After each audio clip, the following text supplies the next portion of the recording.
Array array Mahadevaki.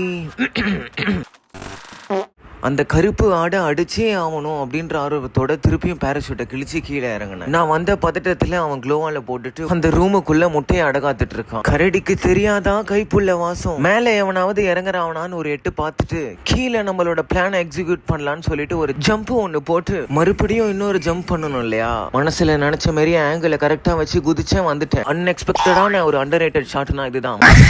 அவனோட ice பாக்ஸ்ல கையை ஓட்டு நல்லா ஆட்டிட்டு அந்த வீட்ல இருந்து வெளியே வந்து இந்த சைடு பார்த்தா ஏதோ ஒரு கிராஸ் ஃபயர்ல கையை விடுறது தானே நம்ம பழக்கமே. இப்ப வேற ஆனவனா இந்த பால ஒண்ணு போட்டுக்கிறாங்க. எப்படியோ கதையை முடிச்சிட்டேன். இவனோட ஐஸ் பாக்ஸ்ல ஆடு மந்திரக்கோளோட பவரோட ஒரு கன் இருந்தது. தூக்கி 2 ஷாட்டு போட்டு கையில இருந்த ஆட்டோ பாம் எடுத்து தூக்கி டைமிங் பார்த்து அடிச்சேன். அவன் செத்து போன அடுத்த செகண்டே நான் மழையில நனைஞ்சேன். அவனை அடிச்ச ஆர்வத்துல என் பக்கத்துல இறங்கின ஒருத்தனை ஏடா கூடமா தூக்கி விட்டுட்டேன். சரி ஒரு ஃபார்முக்கு வந்துட்டோன்னு சொல்லிட்டு இனிமையை கண்டுபிடிக்கிற ஒரு கார்டை போட்டேன். கருமோ நான் போட்ட இடத்துலயே திருப்பியும் வந்து நிக்கிறேன்னா அவனுக்கு எவ்வளவு தைரியம் இருக்கும். அதே மாதிரி வந்தேன், கொஞ்சம் ரவுண்ட்ஸ் அடிச்சேன். கண்ணில் மாட்டினவனே தூக்கலான்னு பாக்குறேன், மிஸ் ஆகுது. மிஸ் ஆன அடுத்த நொடியே அவன் மண்டை தக்காளி ஜூஸ் ஆயிடுச்சு. இருந்தாலும் என் மனசு கேட்கல, வேற எவனோ இந்த இடத்துல இருக்கான்னு தோணுச்சு. இப்படி வந்தேன், தூக்கின ஹெட்ஷாட். அடுத்து ஒரு நல்ல வீடியோல உங்களை சந்திக்கிறேன். அது வரைக்கும் இந்த சுவாமி விடை பெறுகிறேன்.